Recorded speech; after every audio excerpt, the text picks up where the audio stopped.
Salut chers amis, le message d'aujourd'hui c'est sur le but de la création. Pour quel but Dieu créa-t-il? Et quel est le but de notre existence? Le but pour lequel Dieu a créé, c'était pour la joie. Voilà pourquoi la Bible est très claire. Quand Dieu créa, il trouva que cela était bon. Plus il crée, plus il trouve que cela était bon.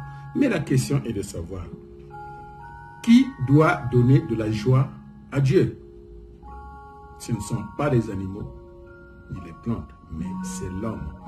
Parce que l'homme a été créé à l'image et à la ressemblance de Dieu, pour qu'il puisse lui donner de la joie.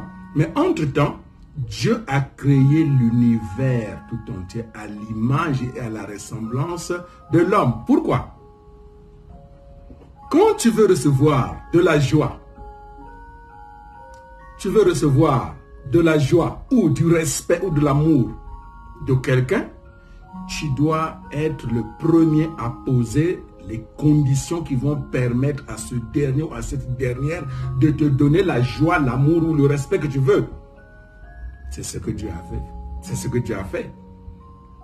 Puisque le but de sa création, c'est pour la joie, alors il a créé d'abord l'environnement, l'atmosphère pour l'homme. Et quand l'homme est créé, il sera dans un environnement viable, beau, une belle atmosphère. Mais l'homme sera dans la joie et à son tour, il va donner de la joie à Dieu. Ça, c'est un secret. Tu veux que quelqu'un te respecte? Respecte d'abord. Ou pose des conditions qui vont permettre à ces derniers de te respecter. Tu veux recevoir de l'amour, tu veux recevoir du respect, mais pose des conditions qui vont favoriser les gens pour te respecter, pour que tu aies le respect en retour. Il faut que tu poses des conditions. Ça, c'est un secret. Cela vient de Dieu. Puisqu'il a voulu que l'homme lui donne de la joie, alors il a commencé à créer l'environnement qui va permettre à l'homme d'être dans la joie et à son tour retourner la joie à Dieu. Comment la joie est-elle créée? Mais la joie ne vient pas de soi. La joie vient d'une stimulation, d'une image, d'une vision ou d'un idéal que tu as. Et cette image-là te donne de la joie. Quand tu penses comment cela va être, comment cela va se réaliser, cela te donne de la joie. Donc la joie ne vient pas de soi en soi, mais ça vient par l'action de donner et recevoir avec un objet visible ou invisible. Voilà pourquoi Dieu a d'abord créé l'environnement et à la fin, il a créé l'homme qui va lui donner de la joie. Donc Dieu a été le premier à donner, à poser la condition. Il a d'abord donné de son amour. Il a donné de lui-même la création, l'environnement et après, il a créé l'homme. Et c'est à l'homme, à son tour, de donner de la joie à Dieu. Maintenant, la question est celle-ci. Mais qui doit donner la joie à Dieu? Nous découvrons, il est dit, l'homme, l'objet du cœur pour la joie de Dieu. Ça veut dire que dans toute la création, l'homme est le centre de tout. Le but pour lequel Dieu a créé, il a mis l'homme au centre. Il lui a donné le cœur pour qu'il puisse sentir ou ressentir la joie que Dieu veut recevoir. Et lui aussi, il doit en avoir. Il doit recevoir d'abord et ensuite il donne à Dieu. Donc c'est l'homme qui est au cœur de la joie de Dieu. Maintenant, la question est celle-ci. Est-ce que nous donnons la joie à Dieu? Est-ce que nous nous donnons la joie entre nous?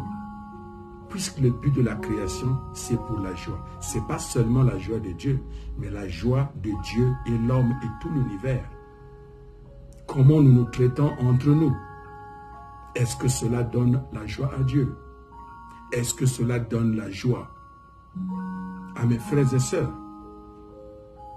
Quand les églises se rejettent, s'entretuent, quand certains pensent qu'ils sont supérieurs aux autres, est-ce que cela donne la joie à Dieu? Je vais donner une partie importante.